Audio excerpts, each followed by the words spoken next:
So, your trusty 26-inch is still the bike of your dreams. You're faster than any of your bigger wheeled mates, 650B is a marketing scam, and 26 will never die. With the greatest respect, we've heard it all before. So, in no particular order, here are 5 reasons to stop worrying and love 650B.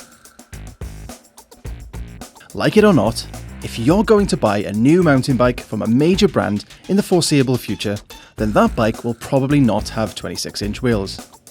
When the whole industry tells you the 26-inch bikes are dead, they're not talking about them instantly disappearing from the trails. They're talking about them instantly disappearing from the factory production lines. And since they control those factories, it's just a statement of fact. Still, it's not the end of the world because actually, they're the same, mostly. If you can have fun on a 26-inch bike, we're pretty sure you can have fun on a 650B as well.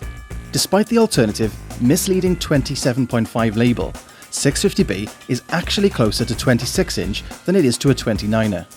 If you're a hardcore 26 lover, then you'll notice the differences in performance and feel. But they're subtle, far more so than the differences to be found between competing frames within each wheel standard. Still, slightly better is still better. The bike industry isn't a cartel. It's a cutthroat battleground where every marketing manager is so keen to take business away from their rivals that they'll voluntarily attend Eurobike year after year. Trust us when we tell you, however much you love bikes, that's not something you do unless you had no other option. The fact that none of the big players are sticking with 26-inch means they're all confident that once you try 650B, you're probably going to want it on your next bike. And you won't be alone. Most of the bigger teams are rocking 650B for the 2014 downhill season, where performance gains can mean the difference between tears and Danny Hart's 2014 glory.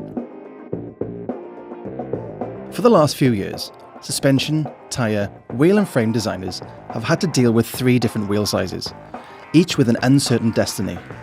Depending on the approach taken by each brand, this will either have split the R&D budget 3 ways, or, worse still, have forced designers to be compromised to work with multiple standards. If we all end up riding 29ers for cross-country and 650B for everything else, then designs will become purer, less compromised and better sooner. If you already like 650B as it is today, new bikes hitting the market in a few years' time could blow your mind.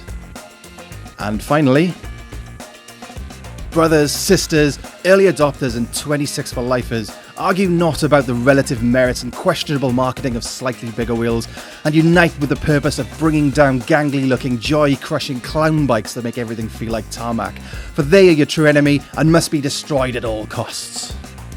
Actually, don't do that, because it's a total waste of your precious time. Ride the bike you love, buy the bike you want, and let everybody else do the same. You've been watching BikeRadar.